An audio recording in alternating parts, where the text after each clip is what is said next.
नमस्कार मित्रांनो, आत्ता आपण हे जे झाड बघत आहोत हे झाड ॲपल बोरचं झाड आहे. आपण जर यूट्यूबवर किंवा नेटवर सर्च केलं तर या झाडाची माहिती मिळते आणि साधारण या झाडाचं आयुष्य हे 8 वर्षाचं असं म्हटलं जातं.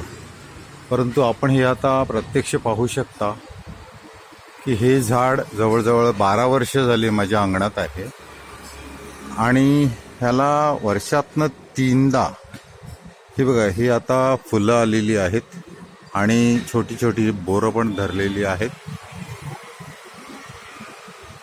तुम्ही जर ह्या झाडाची योग्य निगा राखली तर 12 ते 15 वर्षापर्यंत हे झाड चांगली फळं देतं आणि वर्षातनं 3दा याला बहर येतो. आता हे संपूर्ण झाड अगदी 25 ते 30 फूट वाढलेलं आहे, पूर्ण वाढीचं झाड आहे आणि वर्षातनं 3दा याला चांगल्या प्रकारची ॲपल बोर येतात. आणि आपली गावाकडली शेताच्या बांधावर किंवा रस्त्याच्या कडेला जी बोरं असतात त्यापेक्षा या बोरांची चव ही खूप छान असते. आकाराने मोठं असतं आणि बाजारभाव पण खूप छान असतो. आम्ही त्याही पलीकडे जाऊन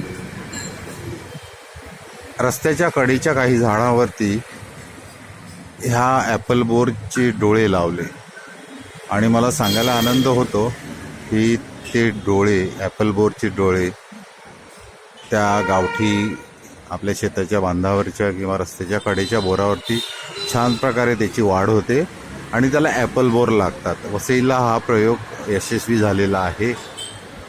तर संपूर्ण महाराष्ट्रात हा जर प्रयोग आपण राबवला तर खूप छान प्रकारची ॲपल बोर तयार होऊ शकतील आणि वर्षातनं 3दा येणारा बहर, त्यामुळे हे चांगल्या प्रतीचं उत्पन्न शेतकऱ्यांना होऊ शकेल आणि त्याची विशिष्ट अशी काही निगा राखावी लागत नाही.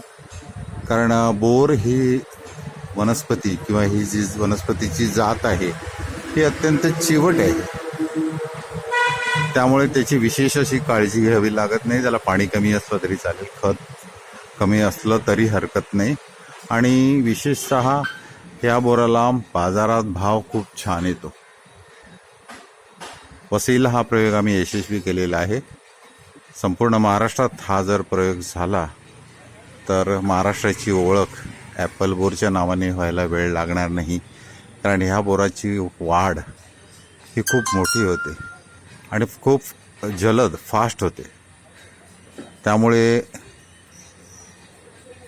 ह्या बोरांची प्रत सुधारणं, त्याचं मार्केटिंग करणं हे जर काम व्यवस्थित झालं तर आपल्या भारतामध्ये बोर या उत्पादनात 1 नंबरला येऊ शकतो. धन्यवाद.